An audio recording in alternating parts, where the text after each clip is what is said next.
Hello everyone, कैसे हैं आप? एकदम बढ़िया ना। आप ऐसे ही हंसते मुस्कुराते रहिए और हाँ, पढ़ाई भी करते रहिए। प्यारे बच्चों, मैं दिग्विजय सिंह आपका अपने YouTube channel Digvijay commerce classes पर स्वागत करता हूँ। आज हम उस दौर में खड़े हैं बच्चों कि जहाँ ये निश्चित हो चुका है कि लगभग ऑफलाइन पढ़ाई या क्लासरूम पढ़ाई हमें नहीं मिलने वाली है इस साल। अगर मिलेगी भी तो वो लगभग लास्ट में, मतलब अभी उसके बारे में कुछ क्लियर नहीं है। तो हम ऐसी सिचुएशन में अपनी पढ़ाई को कैसे आगे बढ़ाएं, हम वो क्या करें, कैसे उस चीज़ को हासिल करें जो कि हमें करना ही होगा।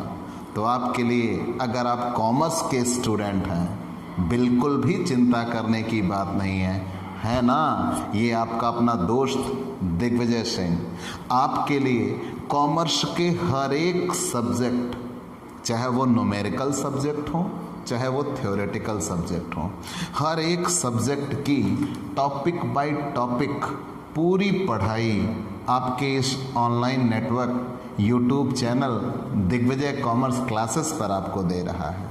ठीक, अगर आप नए आए हैं तो सबसे पहले प्यारे दोस्तों हमारा channel Digvijay commerce classes subscribe करिए, बेल आइकन दबाइए और लोगों को शेयर करिए। और दूसरी बात, आपको इस चैनल से बेहतर कॉमर्स की पढ़ाई आपकी अपनी भाषा, आपकी अपनी समझ के अनुसार कहीं और नहीं मिलेगी। अगर कहीं और आपको इससे बेहतर मिलता है तो आप हमारे चैनल को अनसब्सक्राइब कर देना। ठीक, हम आपको सफलता के शीर्ष पर रखेंगे, ये हमारा प्रॉमिस है और ये आपका प्रॉमिस होगा कि आप अपने इस YouTube चैनल को जन जन तक ले जाइए।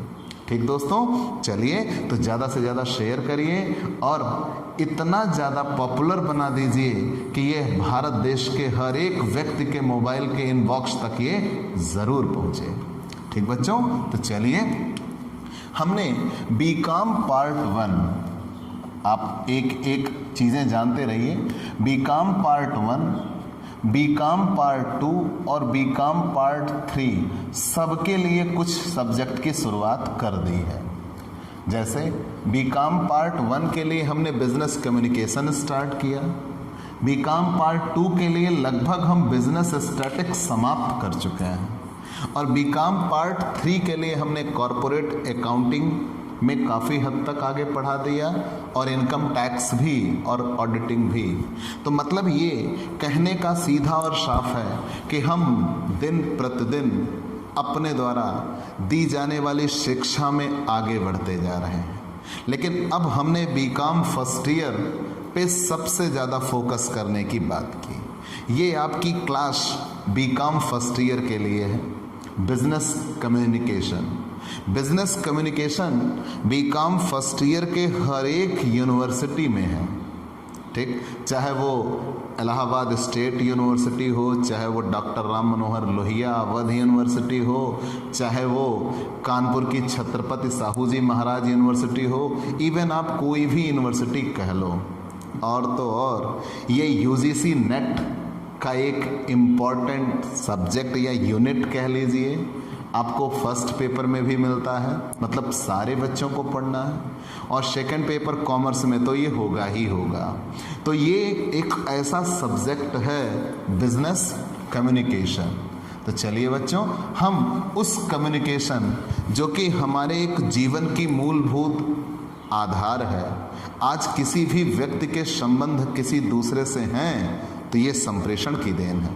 अगर आज कम्युनिकेशन ना होता तो एक व्यक्ति का दूसरे व्यक्ति से कोई संबंध ना होता। ठीक, आज संप्रेषण ना होता तो कोई भी व्यवसाय सफल ना होता। अगर हम किसी एक जगह पे बैठकर किसी दूसरे जगह की हर एक सूचना लेके आ रहे हैं, ये संप्रेषण है। तो मैंने संप्रेषण की शुरुआत कर दी थी। मैंने संप्रेषण होता क्या है ये आपको समझा दिया था, मतलब संप्रेषण का अर्थ, संप्रेषण की परिभाषा हम बता चुके हैं, संप्रेषण की हम विशेषता बता चुके हैं, संप्रेषण के हम क्षेत्र बता चुके हैं। ठीक बच्चों, मान लिया, इतना तो हम आपको बता चुके हैं। लेकिन जैसे जैसे संप्रेषण बढ़ता जाएगा, ठीक, या यूं कह लीजिए जैसे जैसे संप्रेषण का क्षेत्र बढ़ता जाएगा वैसे वैसे संप्रेषण के प्रकार बदलते जाएंगे। तो हमें टाइप्स ऑफ कम्युनिकेशन जानना है। और बच्चों, आज की ये क्लास मैं दावे के साथ कह सकता हूँ, अगर आपके बीकॉम फर्स्ट ईयर आप राम मनोहर लोहिया अवध यूनिवर्सिटी में पेपर देने जा रहे हो, तो आपकी इस क्लास से अगर 20 नंबर का ना आया पेपर में, तो आप जो चाहे वो कर देना, चैनल को अनसब्सक्राइब कर देना, चाहे जितना दिल में आए वो कर लेना आपका। ठीक, ये दावा मेरा है, ये मेरा आत्मविश्वास है और ये आपका विश्वास होना चाहिए कि आप सही जगह पे आए हैं। ठीक, हमने ऐसे ही नहीं 90+ या 90% रिजल्ट की बात की। ठीक, हम वही हैं जिन्होंने इस साल 87.3% रिजल्ट ला के दिया है, और हम यही हैं कि हम आपको कहते हैं कि 90+ दिलाएंगे। बस आप हमसे जुड़े रहिए। ठीक बच्चों, तो चलिए, हमने संप्रेषण के बारे में आपको समझा दिया था। एक रिमाइंडर कर देते हैं थोड़ा सा आपको 2 मिनट का। संप्रेषण कहते किसे हैं? तो संप्रेषण शब्द संचार, संवहन, सूचना, संदेश सब एक ही है। इंग्लिश का कम्युनिकेशन शब्द लैटिन भाषा के कम्युनिको शब्द से आया है, जिसका शाब्दिक अर्थ होता है आपस में बांटना या साझा करना। या अगर आपसे कोई और पूछे कि नहीं कम्युनिकेशन बना कहाँ से, तो आप कहिएगा 2 शब्दों से बना है, कम्युनिकेयर और कम्युनिस। इन 2 शब्दों के मेल से बना है कम्युनिकेशन। लेकिन जब आप डेफिनेशन पे आए तो ऑक्सफोर्ड इंग्लिश डिक्शनरी में डेफिनेशन दी गई थी कि संप्रेषण से आशय विचारों व ज्ञान आदि के विनिमय से है। अगर कोई व्यक्ति अपने विचार व ज्ञान का आदान प्रदान करता है, जैसे इस समय मैं अपने विचार या ज्ञान का आदान प्रदान आपसे कर रहा हूँ, तो हुआ ना ये हम दोनों के बीच में संप्रेषण। तो संप्रेषण से आशय विचारों व ज्ञान आदि के विनिमय से है, जिसके लिए शब्दों, लेखों व चिन्हों का प्रयोग किया जाता है। तो अगर कोई सूचना या संदेश बोलकर किया जाए तो वहाँ एक भाषा होगी, शब्द होंगे, मौखिक होगा। लेकिन अगर कोई सूचना या संदेश लिखकर किया जाए तो लेखों, और संदेश हाव भाव से भी होते हैं, गेस्चरल भाव भंगिमा से भी होंगे, जैसे हाथों से, पैर से, आँखों से, ठीक, चेहरे से। इन सब से भी आप एक प्रकार की अभिव्यक्ति करते हो, संप्रेषण करते हो, सामने वाले को सूचना या संदेश दे रहे होते हैं। ठीक बच्चों, तो परिभाषा में ही कहा था कि संप्रेषण से आशय विचारों व ज्ञान आदि के विनिमय से है, जिसके लिए शब्दों, लेखों व चिन्हों का प्रयोग किया जाता है। तो आज की इस क्लास में हमें जानना है संप्रेषण के प्रकार, कितने प्रकार होता है। चलिए हम एक चार्ट के रूप में आपको समझाने का प्रयास करते हैं। ठीक, तो जब भी आपसे कहा जाए कि संप्रेषण के प्रकार, तो प्यारे बच्चों, संप्रेषण के 3 प्रकार होंगे। कितने प्रकार होंगे? 3। पहला, अभिव्यक्ति के आधार पर, एक्सप्रेस बेसिस, अभिव्यक्ति के आधार पर। ठीक, एक्सप्रेस बेसिस। दूसरा होता है प्रवाह या दिशा के आधार पर। तो अगर आपसे कोई पूछ ले कि संप्रेषण कितने प्रकार का होगा, तो तुरंत आप बताइएगा 3 प्रकार का। तो प्रवाह या दिशा के आधार पर। ठीक, एक तो हुआ अभिव्यक्ति के आधार पर। ठीक, अभी समझाते हैं हम टोटल, आपको पहले चार्ट के रूप में हम बताते चलते हैं। अगर आपसे कहीं कोई, अब यकीन मानिएगा ये कम से कम 6 पार्ट है बच्चों, पूरा 6 पार्ट, और इसमें से 20 नंबर में आना तय है। तो संप्रेषण, अगर आपसे कोई पूछे संप्रेषण कितने प्रकार का होगा, तो मैंने भी कहा जैसे जैसे संप्रेषण का क्षेत्र बढ़ता जाएगा। भाई आप सोचिए कि पहले सूचना संदेश कैसे दिया गया, तो अगर हम पास्ट टाइम पे चलें या कह लें आदिमानव पर, तो पहले पेड़ के पत्तों, पेड़ के तनों, इनसे संप्रेषण किया गया। फिर पत्र पत्रिकाएं आनी शुरू हुई, लेटर वगैरह हुए। फिर रेडियो आया, टेलीविज़न आया, उपग्रह आया, अब तो मोबाइल फ़ोन आया, इंटरनेट आया। इन सब के आने से क्या हुआ? सूचना या संदेश बहुत ज़्यादा बढ़ गया। आप ये सोचिए कि पहले एक व्यक्ति दूसरे व्यक्ति से सूचना या संदेश कर नहीं पाता था, फिर जब सूचनाएं संदेश करना शुरू हुआ तो हम एक पर्टिकुलर स्थान विशेष पर रहकर ही सूचनाएं संदेश कर लेते थे। लेकिन आज ये कम्युनिकेशन इतना डेवलप्ड हुआ कि हम एक कंट्री से दूसरे कंट्री तो छोड़ो, एक प्लैनेट से दूसरे प्लैनेट तक की सूचनाएं संदेश लेके चले जाते हैं। जैसे गया ना अपने यहाँ से चंद्रयान 2, अब चंद्रयान 2 का ऑर्बिटर जो परिक्रमा कर रहा है चांद की, वो लगातार वहाँ से सूचना भेज रहा है। हमने भेजा मंगलयान ना, मंगलयान हमारे पास सूचना भेज रहा है तो वो कम्युनिकेशन ही। तो हम एक प्लैनेट पे बैठकर दूसरे प्लैनेट की सूचना लेके आ रहे हैं। ये है पावर ऑफ द कम्युनिकेशन। और आज ये कम्युनिकेशन जितना स्ट्रांग हुआ, हम उतने ही बेहतर बन के निखरे हैं। ठीक, हम उतने ही बेहतर बन के निखरे हैं क्योंकि हमारा कम्युनिकेशन बेहतर है। ठीक बच्चों, इस दुनिया में जितने भी प्राणी वर्ग हैं सबके द्वारा कम्युनिकेशन होता है, सबके द्वारा, लेकिन सबसे बेहतर कम्युनिकेशन मनुष्य का है। ठीक, और इसीलिए हम सबसे बेहतर हैं। आइए, तो संप्रेषण कितने प्रकार का होगा? 3 प्रकार का, अभिव्यक्ति के आधार पर, प्रवाह या दिशा के आधार पर, और तीसरा संगठन के आधार पर।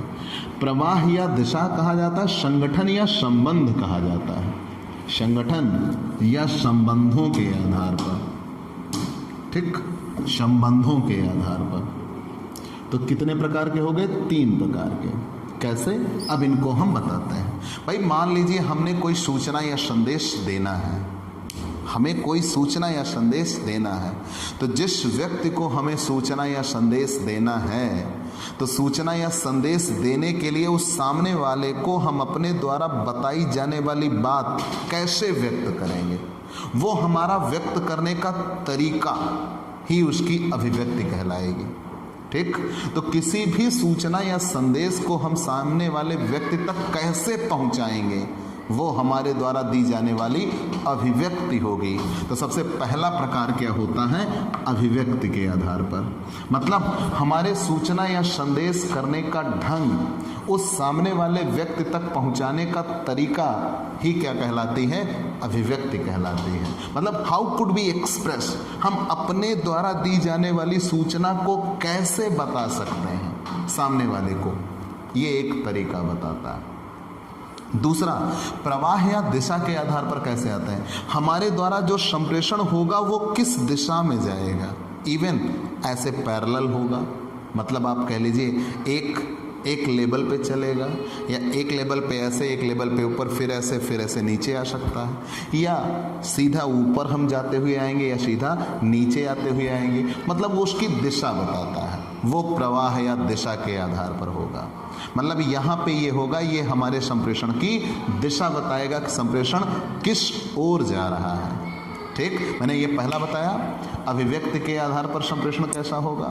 तो अभिव्यक्ति के आधार पर संप्रेषण ये होता है कि हम अपने द्वारा सूचना या संदेश को सामने वाले तक पहुंचाते कैसे हैं, बोलकर, लिखकर, हाव भाव से कैसे सूचना संदेश देते हैं, वो हमारे द्वारा दी जाने वाली अभिव्यक्ति होती है। दूसरे नंबर पे आए, हमने सूचना या संदेश किस ओर भेजा है, मतलब उसकी दिशा क्या रही है, वो प्रवाह या दिशा के आधार पर बताता है। और तीसरा, जो भी है हमारा संगठन या हमारे संबंध हैं, वहाँ पे हमारे संप्रेषण कैसे होंगे, वो बताता है संगठन या संबंधों के आधार पर। तो अगर आपसे कहीं कोई पूछ ले कि संप्रेषण के कितने प्रकार हैं, तो आप तो हैं तो भाई अनगिनत, बहुत से प्रकार हैं। लेकिन अगर आप चार्ट में बांटना चाहो तो आप कितने प्रकार बताइएगा? 3 प्रकार के, अभिव्यक्ति के आधार पर, प्रवाह या दिशा के आधार पर, संगठन या संबंधों के आधार पर। अभिव्यक्ति के आधार पर भी संप्रेषण 2 प्रकार का होता है। अभिव्यक्ति के आधार पर भी संप्रेषण कितने प्रकार का होता है? 2। एक तो होता है भाषिक, ठीक, एक होता है भाषिक। भाषिक किसे कहते हैं? कि जब कोई सूचना या संदेश बोलकर, जिसमें शब्द हों या लिखकर, ध्यान देना, जब कोई सूचना या संदेश बोलकर या लिखकर किया जाए उसे भाषिक संप्रेषण कहते हैं। ध्यान देना बच्चों, मैंने कहा बोलकर या लिखकर। क्यों? जब हम कुछ बोलते हैं तो हिंदी वर्णमाला के ज्ञान पे आइए कि मुंह से निकलने वाली ध्वनि को अक्षर कहा जाता है, और अक्षरों के योग को शब्द कहा जाता है, और शब्दों के योग को वाक्य कहा जाता है। ठीक, अब अगर पूरा एक सेंटेंस हमने बताया तो उसमें शब्द हुए, उसमें अक्षर हुआ, मतलब भाषा हुई। अगर हमने वही सूचना या संदेश लिख कर दिया तो उसमें भाषा है। तो जब कोई सूचना या संदेश बोल कर किया जाए या लिख कर किया जाए तो उसे ही क्या कहते हैं? भाषिक संप्रेषण कहते हैं, या इसे कहीं कहीं नाम दिया गया है शाब्दिक संप्रेषण कहते हैं। ठीक, तो आप इसे कितने नामों से जान गए? भाषिक, वर्बल या शाब्दिक संप्रेषण कहा जाता है। ठीक, चलिए आप चाहे तो ऐसे भी लिख सकते हैं भाषिक, इसका दूसरा नाम क्या है? शाब्दिक, और इसका इंग्लिश नाम क्या है? Verbal communication. ठीक, तो दूसरा आ जाएगा नॉन वर्बल, जिसे अभाषिक कहेंगे, मतलब जिसमें ना तो शब्द होंगे और ना ही लिखा होगा, मतलब ना बोलकर ना लिखकर। तो जब कोई सूचना या संदेश बोलकर या लिखकर किया जाता है तो उसे भाषिक कहता है। लेकिन जब कोई सूचना संदेश ना बोलकर किया जाए ना लिखकर किया जाए, मतलब उसमें वो हाव भाव हो, ठीक, वो संकेतों के माध्यम से सूचना या संदेश किया जाए, अपने क्रियाकलापों से सूचना या संदेश किया जाए, तो उसे अभाषिक कहते हैं। इसका दूसरा नाम भी है अशाब्दिक, इसमें शब्द नहीं होंगे, या इसे कॉमर्स में भाषेत्तर कहा जाता है, भाषेत्तर, या इंग्लिश में इसे नॉन वर्बल कहता है। ठीक बच्चों, ये सब नाम भी एक एक ऑब्जेक्टिव क्वेश्चन बन जाता है। तो भाषिक संप्रेषण भी कितने प्रकार का होगा? 2 प्रकार का। अब एक एक तोड़ते चलते हैं बच्चों। हमने पहले ही आपको बता दिया संप्रेषण कितने प्रकार का होगा? 3 प्रकार का। पहला तो अभिव्यक्ति के आधार पर, दूसरा प्रवाह या दिशा के आधार पर, और तीसरा संगठन या संबंधों के आधार पर। हम एक साथ कई पाठ मिलकर बताएंगे, नहीं तो अब केवल इतना हम बता देते भाषिक तो एक पाठ हो जाता, आभाषिक बता देंगे वो अलग पाठ हो जाएगा, प्रवाह या दिशा के आधार पर वो अलग पाठ होगा, और संगठन या संबंधों के आधार पर वो अलग पाठ होगा। लेकिन हम एक साथ आपको बताने का प्रयास करते हैं। तो अभिव्यक्ति के आधार पर संप्रेषण कितने प्रकार का होगा? 2, भाषिक, अभाषिक। भाषिक हमने समझा दिया, जब कोई सूचना या संदेश बोल कर किया जाए या लिख कर किया जाए तो उसे भाषिक कहता है। लेकिन जब कोई सूचना या संदेश बिना बोले या बिना हाव भाव के, मतलब उसमें शब्द नहीं होंगे, केवल हमारे हाव भाव होंगे, मतलब बिना बोले या बिना लिखे होगा लेकिन हाव भाव से होगा, तब उसे हम अभाषिक कहते हैं, अशाब्दिक कहते हैं या भाषेत्तर कहते हैं। ध्यान देना बच्चों, ये यूजीसी नेट का एग्जाम होने वाला है ना, सबसे इंपॉर्टेंट है यूजीसी नेट के लिए कॉमर्स में, ये मान के चलिएगा आप, और पक्का डेफिनेट है इसमें से क्वेश्चन आपको ज़रूर मिलेंगे। ठीक बच्चों, तो भाषिक, अभाषिक। तो भाषिक कितने प्रकार का होगा? 2। कौन कौन से? एक तो मौखिक, तो जब कोई सूचना या संदेश बोल कर किया जाए तो उसे मौखिक संप्रेषण कहता है। ध्यान देना बच्चों, जब कोई सूचना या संदेश बोल कर किया जाए तो उसे मौखिक संप्रेषण कहता है, और जब कोई सूचना या संदेश लिख कर किया जाए तो उसे लिखित संप्रेषण कहता है। लेकिन जो मौखिक संप्रेषण होगा ये किसी भी संप्रेषण का सबसे तीव्र स्वरूप होता है, सबसे तेजी से जाता है। दूसरा, इसमें पहली चीज़ तो यह है कि बोलने वाला और सुनने वाला दोनों आमने सामने मौजूद होते हैं, मतलब फीडबैक जल्दी मिलता है, और फीडबैक मिलने की वजह से प्रत्युत्तर मिलता है आपको। तो जब आपको प्रत्युत्तर मिलता, मैंने जैसे आपको पढ़ाया, आपसे मैं पूछूंगा समझ में आया ना, तो आप प्रत्युत्तर देंगे, तो आपके द्वारा वो दिया गया प्रत्युत्तर हमारे लिए फीडबैक होगी, और आपका वो फीडबैक जब मिलेगा तब संप्रेषण पूरा होगा। तो मौखिक संप्रेषण एक ऐसा संप्रेषण है जिसमें फीडबैक तुरंत मिलता है। जब फीडबैक तुरंत मिलता है तो इसी वजह से मौखिक संप्रेषण सर्वश्रेष्ठ होता है। ध्यान देना, मौखिक संप्रेषण सर्वश्रेष्ठ होगा, सबसे प्रभावी होगा, सबसे कम समय लगेगा और सबसे कम धन भी लगेगा। ठीक, मौखिक संप्रेषण में समय क्यों लगता है? जितनी तीव्रता से यदि सूचना या संदेश भेजा जाए, सामने बैठा व्यक्ति उस सूचना या संदेश को उतनी ही तीव्रता से प्राप्त करे तो ये कहा जाएगा कि संप्रेषण बहुत ही, ध्यान देना, ये कहा जाएगा कि संप्रेषण बहुत ही प्रभावी है और तीव्रता से होगा, वो मौखिक संप्रेषण कहलाता है। लिखित संप्रेषण किसे कहेंगे? जब कोई सूचना या संदेश बोलकर के बजाय लिखकर किया जाए तब उसे लिखित संप्रेषण कहते हैं। ठीक बच्चों, तो जब कोई सूचना या संदेश लिखकर किया जाए तो उसे लिखित संप्रेषण कहा जाता है। अब इसके भी कुछ फायदे हैं। इसके फायदे आपने क्या जाने? बोलकर होगा, दोनों आमने सामने होंगे, फीडबैक मिल जाएगा। लेकिन इसमें आपने ये भी जाना कि धन कम लगेगा, समय कम लगेगा, परिश्रम कम लगेगा। लेकिन यहाँ क्या है, ये साक्ष्य के रूप में दिया जा सकता है, एविडेंस। अगर कहीं आपको प्रूफ देना है तो प्रूफ में तो आपको रिटन कम्युनिकेशन ही चाहिए। समय ज़्यादा लगेगा, धन ज़्यादा लगेगा, कार्य में बाधा जैसा दिखेगा, लेकिन प्रूफ के तौर पर तो लिखित संप्रेषण ही दिया जा सकता है। और मौखिक संप्रेषण भी दो प्रकार का होगा। मौखिक संप्रेषण भी दो प्रकार का होगा। कौन कौन से? मौखिक संप्रेषण भी दो प्रकार का होगा। एक तो व्यक्तिगत मौखिक संप्रेषण भी कितने प्रकार के होंगे? दो। एक पारस्परिक वार्तालाप। पारस्परिक वार्तालाप, मौखिक संप्रेषण भी दो प्रकार का होगा।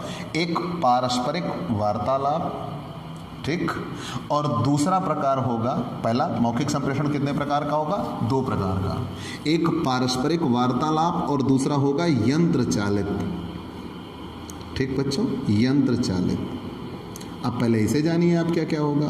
मैंने कहा ना, ये कई पाठ एक साथ चलता है, 3-4 पाठ होंगे। पहले मैं एक क्लियर करूंगा भाषिक, फिर मैं एक क्लियर करूंगा अभाषिक, फिर मैं एक क्लियर करूंगा प्रवाह या दशा के आधार पर, फिर एक क्लियर करूंगा संगठन या संबंधों के आधार पर, और फिर आपके सामने ये पूरा चार्ट बन के हाजिर हो जाएगा। ठीक बच्चों, तो चलिए हम एक एक चलते हैं, जितना पूरा होता चलेगा आप क्लियर करते रहिएगा। तो भाषिक संप्रेषण आपने जान लिया, जब कोई सूचना या संदेश बोल कर किया जाए, चाहे लिख कर किया जाए, मतलब जिसमें शब्द होंगे उसे भाषिक कहता है। तो जब कोई सूचना या संदेश बोल कर किया जाए, मतलब बोलने वाला और सुनने वाला दोनों आमने सामने हो, चाहे वो किसी यंत्र के जरिए ही क्यों ना आमने सामने ला दिए जाएं, लेकिन वो आमने सामने हों, तो वो मौखिक संप्रेषण कहलाता है, ओरल कम्युनिकेशन। ठीक। और जब कोई सूचना या संदेश लिख कर किया जाए तो उसे क्या कहते हैं? रिटन कम्युनिकेशन कहते हैं। ठीक। ओरल कम्युनिकेशन दो प्रकार का होगा, एक पारस्परिक वार्तालाप और दूसरा होता है यंत्र चालित। पारस्परिक वार्तालाप मतलब म्यूचुअल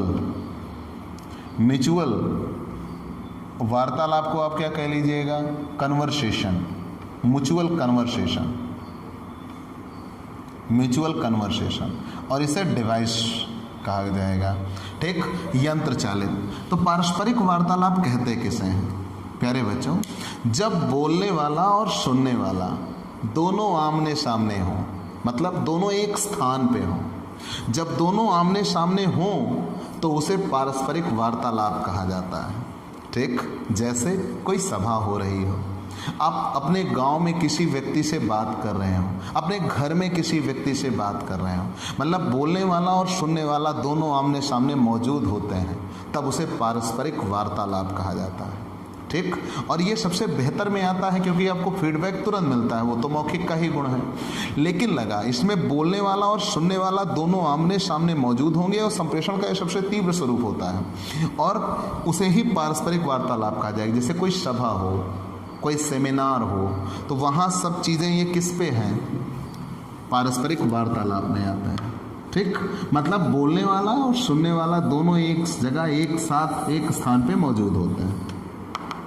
यंत्र चालित किसे कहा जाता है? जैसे मेरे और आपके बीच में इस समय जो कम्युनिकेशन हो रहा है वो यंत्र चालित हो रहा है। हम और आप एक यंत्र के जरिए एक स्थान पे इकट्ठा हो रहे हैं और मैं आपसे संप्रेषण कर रहा हूँ, तो वो यंत्र चालित संप्रेषण है। मतलब बोलने वाला और सुनने वाला दोनों दूर दूर होंगे, बहुत दूर होंगे, लेकिन किसी यंत्र के जरिए उनको एक स्थान पे एक सूत्र में ला दिया जाएगा। जब वो एक स्थान पे आ जाएंगे तो दोनों आपस में बैठकर कम्युनिकेशन कर रहे होंगे, और उस यंत्र के जरिए, जैसे आप अपने किसी चाहने वाले के पास फ़ोन करिए तो वो आपसे बहुत दूर होता है, लेकिन उस फ़ोन के ज़रिए वो आपसे कनेक्ट होता है। तो वो फ़ोन है ना, वो यंत्र है, और वो आपको उस एक स्थान पे जोड़ता है। तो आप आपस में जब बातचीत करते हो तो उसे क्या कहा जाता है? यंत्र चालित कहा जाता है। जैसे हम टीवी पे समाचार देखें, रेडियो पे समाचार सुने, तो वो क्या होते हैं? यंत्र चालित होते हैं। मतलब बोलने वाला और सुनने वाला दोनों एक दूसरे से बहुत दूर होंगे, लेकिन उन्हें किसी यंत्र के जरिए किसी एक स्थान पे रखा जाएगा, और दोनों उस यंत्र से जुड़कर आपस में संदेश कर रहे होंगे, संप्रेषण कर रहे होंगे, तब उसे ही क्या कहा जाता है? यंत्र चालित कहा जाता है। तो रेडियो प्रसारण, टीवी प्रसारण, वो सब यंत्र चालित में आता है। ठीक बच्चों, तो मैंने आपको बताया संप्रेषण कितने प्रकार का होगा, 3 प्रकार का होगा। अभिव्यक्ति के आधार पर जब किसी सूचना या संदेश को हम सामने वाले को जिस तरीके से, जिस रूप में व्यक्त करते हैं, वही हमारी अभिव्यक्ति कहलाती है। उसके आधार पर जब सामने वाले को हम सूचना या संदेश किस ओर ले जा रहे हैं, किस दिशा में वो जा रहा है, वो प्रवाह या दिशा के आधार पर कहलाता है। और संगठन या संबंधों के आधार पर तो सूचना या संदेश ये बताता है कि ये किस संगठन में किस तरीके का नेटवर्क बनाया गया, उसी नेटवर्क में किया जा रहा है या उस नेटवर्क के बाहर किया जा रहा है, वो संगठन या संबंधों के आधार पर होता है। अभिव्यक्ति के आधार पर संप्रेषण 2 प्रकार का होगा, भाषिक, अभाषिक। भाषिक संप्रेषण उसे कहते हैं जब सूचना या संदेश बोलकर या लिखकर किया जाए, मतलब जिसमें शब्द होंगे, उसे भाषिक संप्रेषण कहता है। और जब कोई सूचना या संदेश बिना बोले, बिना शब्द के हो, मतलब जिसमें केवल हाव भाव या संकेत होते हैं, उसे अभाषिक संप्रेषण कहता है, नॉन वर्बल कम्युनिकेशन कहता है। और भाषिक संप्रेषण भी 2 प्रकार का होता है, एक मौखिक और एक लिखित। मौखिक संप्रेषण किसे कहते हैं? जब सूचना या संदेश बोल कर किया जाए तो उसे मौखिक संप्रेषण कहता है, और जब सूचना या संदेश लिख कर किया जाए तो उसे लिखित संप्रेषण कहते हैं। दोनों के गुण दोष भी हमने गिनाए। मौखिक संप्रेषण सबसे बेहतर होगा, सबसे प्रभावी होगा, सबसे कम खर्चीला होगा, लेकिन साक्ष्य नहीं दिया जा सकता।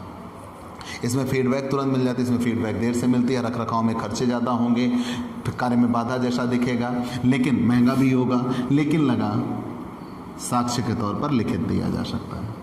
मौखिक संप्रेषण भी 2 प्रकार का होगा, एक पारस्परिक वार्तालाप, एक यंत्र चालित। भाई चार्ट बड़ा बन जाएगा, इसलिए हम इसको मिटा ले रहे हैं, थोड़ी जगह बचाते हैं। ठीक, पारस्परिक वार्तालाप किसे कहते हैं? जब सूचना या संदेश दोनों आमने सामने, मतलब कम्युनिकेटर और कम्युनिकेटी दोनों आमने सामने मौजूद हों और वो सूचना या संदेश कर रहे हो, तो उसे पारस्परिक वार्तालाप कहते हैं। जैसे आप और हम किसी एक स्थान पे चलें, एक ढाबे पर बैठें और वहाँ हम आपस में बातचीत करें, तो वो पारस्परिक वार्तालाप है। ठीक बच्चों, यंत्र चालित, किसी यंत्र के जरिए हम आपसे मिलें, मतलब हम आप तक नहीं पहुँचे, लेकिन उस यंत्र के जरिए हम दोनों एक दूसरे से कनेक्ट होते हैं, वो यंत्र चालित है। जैसे मोबाइल फ़ोन, इंटरनेट, किसी भी जरिए। लिखित संप्रेषण भी 2 प्रकार का होगा। रिटर्न कम्युनिकेशन भी कितने प्रकार का होगा? 2 प्रकार का। एक व्यक्तिगत लिखित होता है, पर्सनल रिटर्न, व्यक्तिगत लिखित, और एक होता है सामूहिक लिखित। मतलब एक होता है व्यक्तिगत लिखित और एक होता है सामूहिक लिखित। आप जानते रहिए बच्चों। तो व्यक्तिगत लिखित किसे कहेंगे? Personal return. अभी लिख दे रहा हूँ इंग्लिश, फिर मिटा लूँगा। पर्सनल रिटर्न मतलब ये कि जब कोई सूचना या संदेश लिखकर किया जाए, ग्रुप रिटर्न। तो जब कोई सूचना या संदेश लिखकर किया जाए तो उसे लिखित संप्रेषण कहता है, मान लिया। लेकिन जब सूचना या संदेश किसी ऐसे व्यक्ति विशेष के लिए लिखा जाए कि वो सूचना या संदेश केवल उसी व्यक्ति को भेजा जाए, जैसे मैं आपके जीमेल पर कोई मैसेज भेजूं या आपके पर्सनल व्हाट्सएप नंबर पर कोई मैसेज भेजूं, आपको टेक्स्ट मैसेज भेजूं, तो मैंने जब कोई सूचना या संदेश भेजा, लिखकर भेजा, आपके लिए लेटर पोस्ट करूं केवल आपके लिए, तो वो व्यक्तिगत लिखित कहलाएगा। मतलब जब प्रेषक के द्वारा दिया गया सूचना या संदेश लिखकर हो लेकिन किसी एक व्यक्ति के लिए ही किया गया हो, उसे व्यक्तिगत लिखित संप्रेषण कहते हैं। ठीक बच्चों, फिर जान लीजिए, मैंने ये कहा जब कोई सूचना या संदेश लिखकर तो किया जाए, लेकिन उस लिखित संप्रेषण को स्पेशली केवल किसी एक व्यक्ति के लिए ही किया गया है। जब बोलने वाले और सुनने वाले के बीच में केवल वही 2 लोग हैं, तो इसने इधर लिखने वाले ने सूचना संदेश भेजा और केवल एक व्यक्ति के लिए ही भेजा, तो उसे व्यक्तिगत लिखित कहेंगे। लेकिन सामूहिक लिखित किसे कहते हैं? जब सूचना या संदेश उस रूप में आए कि उसको कोई भी कैसे भी प्राप्त कर सकता हो। मतलब जैसे न्यूज़पेपर, तो न्यूज़पेपर पे सूचना या संदेश लिख के आती हैं और सबके लिए आती हैं। बुलेटिन, जो टीवी चैनल पे आप न्यूज़ देखते हो ना, नीचे चलती रहती है स्क्रीन पे पट्टी, वो बुलेटिन। तो अगर आपको बुलेटिन पे कुछ लिखा मिल रहा है तो सबके लिए है। रेट बोर्ड, किसी दुकान पे जाइए, वहाँ लिखा हो समोसा इतने का, जलेबी इतने की, पिज्ज़ा इतने का, तो वो चीज़ें जब आपको दिखेगा ना, वो रेट बोर्ड किसी एक के लिए होता है, सबके लिए होता है, सबके लिए होता है, वो सामूहिक लिखित है। और आजकल तो लेटेस्ट ट्रेंड इसका जानते हैं क्या है? आप व्हाट्सएप पे ग्रुप में रहते हो, तो अगर उस व्यक्ति के इनबॉक्स पे आपने भेजा तो वो व्यक्तिगत लिखित है, और अगर आपने व्हाट्सएप पे मैसेज कर दिया ग्रुप में तो सामूहिक लिखित हो गया। और ध्यान देना, मोबाइल तो दोनों में आता है। अगर आप फ़ोन पे बातचीत के जरिए आप सूचना संदेश देते हो तो मौखिक में आता है और यंत्र चालित में आता है। लेकिन अगर आप फ़ोन पे आप टेक्स्ट मैसेज लिखते हो, चाहे मोबाइल के इनबॉक्स में लिखो, चाहे आप व्हाट्सएप पे लिखो, चाहे इंस्टाग्राम पे, फेसबुक पे, मैसेंजर पे, कहीं भी आप सूचना संदेश देने का कोई माध्यम, ट्विटर, तो वो चीज़ें किस में आ जाती हैं? लिखित में आ जाती हैं। ठीक। और लिखित संप्रेषण कितने प्रकार का होगा? 2, व्यक्तिगत लिखित, सामूहिक लिखित। व्यक्तिगत लिखित किसे कहते हैं? जब कोई सूचना या संदेश किया जाए और उसका मकसद केवल एक व्यक्ति तक ही वो सूचना या संदेश लिखकर पहुंचाना हो, वो व्यक्तिगत लिखित होता है। और जब कोई सूचना या संदेश किया जाए तो उसको सब लोग पाएं और लिखकर ही सूचना या संदेश किया गया हो, तो उसे सामूहिक लिखित संप्रेषण कहते हैं। ठीक बच्चों, तो अब अगर मैं पूछूं आपसे भाषण किस में आता है? भाषण, स्पीच, तो तुरंत आप बताइएगा स्पीच तो मौखिक कम्युनिकेशन होता है, मौखिक ओरल। और ओरल कम्युनिकेशन में 2 होते हैं, पारस्परिक वार्तालाप और यंत्र चालित, तो वो पारस्परिक वार्तालाप में आता है। रेडियो पर प्रसारण वो किस में आता है? यंत्र चालित में आता है। तो ये चीज़ें आपको क्वेश्चन में वो बताना होगा ऑब्जेक्टिव में। तो हो सकता है आपसे ये ऑप्शन में हो भाषिक, तो भाषिक पे टिक कर देंगे। मतलब ऐसे टूटता चलेगा। लिखित संप्रेषण के 2, व्यक्तिगत लिखित, सामूहिक लिखित। जैसे मैं आपसे कहूं कि बुलेटिन किस में आता है, बुलेटिन किस प्रकार का संप्रेषण है, तो अब आपको ये पता है ना, बुलेटिन लिखित में होता है, सामूहिक लिखित है। तो सामूहिक लिखित है, अगर ऑप्शन में ये है तो टिक लग जाएगा। अगर ये ऑप्शन नहीं है तो लिखित संप्रेषण होगा, उस पर टिक लग जाएगा। अगर लिखित संप्रेषण नहीं होगा तो भाषिक होगा, उस पर टिक लग जाएगा। अगर भाषिक नहीं होगा तो अब अभिव्यक्ति के आधार पर होगा, उस पर टिक लग जाएगा। तो वो क्वेश्चन बताएगा आपको करना क्या है। मैंने इसको तोड़ के बता दिया। तो अभिव्यक्ति के आधार पर का एक हिस्सा समाप्त हुआ, भाषिक संप्रेषण। अब अगले दिन अगले वीडियो में आपको मिल जाएगा अभाषिक संप्रेषण या भाषेतर संप्रेषण। तो प्यारे बच्चों, इसमें सिर्फ इतना ही क्वेश्चन बनता है और ये सबसे ज़्यादा इम्पॉर्टेंट हैं। ये मान के चले, मैंने पहले ही कहा, ये क्लास एग्ज़ाम स्पेशल क्लास है। 20 से 25 नंबर इसमें से ना आया तो जो दिल में आए वो कर लेना आपको। ठीक, मैं ये गारंटी देता हूँ आपको कि इससे बेहतर कॉमर्स आपको कहीं नहीं मिलेगी। ये हमारा दावा है, ये हम सुनिश्चित करते हैं। और ये आप सुनिश्चित करिए कि आप इस YouTube चैनल को जन जन तक पहुंचाइए। जितना ज़्यादा सब्सक्राइब कर पाइए करिए, शेयर करिए, लोगों को बताइए कि दिग्विजय कॉमर्स क्लासेस इस प्लेटफॉर्म पर वो क्रांति लेके आ रहा है कि घर बैठे आपको पढ़ाई देगा, बिल्कुल ऑफलाइन जैसे। आप हमसे पेड क्लास लीजिए प्यारे बच्चों, आप हमसे पेड क्लास लीजिए। जब आप हमसे पेड क्लास लेंगे तो आप भाई ऑफलाइन पढ़ाई पढ़ते हो ना, फीस देते हो, तो यहाँ जस्ट वैसा ही आप थोड़े से फीस का भुगतान करेंगे जो कि बहुत लिमिटेड होगी। आप थोड़ी सी फीस का भुगतान करके अपनी पढ़ाई को अपनी शर्तों पर पूरा कर सकते हैं और हम टॉपर्स सुनिश्चित करते हैं। ठीक बच्चों, जिसमें आपको रेगुलर वीडियोस मिलेंगे, आपको PDF अवेलेबल कराई जाएंगी और आपका वो कंप्लीट पैकेज होगा। ठीक भाई, YouTube पे आना हमारे लिए आपसे जुड़ने का एक तरीका था। जब हम आपसे जुड़े हैं तो अब आप अपनी पढ़ाई को शानदार बनाने के लिए पेड क्लास पे आइए। ठीक बच्चों, तो चलते हैं, अगले दिन फिर से नई आभाषिक संप्रेषण के साथ मुलाकात होगी। अगर आप हमारे चैनल पे नए आए हैं तो सब्सक्राइब करिए, शेयर करिए, बेल आइकन दबाइए, और अगर आप पहले से सब्सक्राइब कर चुके हैं तो और लोगों तक इसे पहुंचाइए। ठीक, जितना आप सब्सक्राइब करेंगे उतना हम आगे बढ़ेंगे, और जितना हम आगे बढ़ेंगे आपकी पढ़ाई उतनी ही शानदार होगी। ठीक बच्चों, तो चलते हैं, बाय बाय दोस्तों।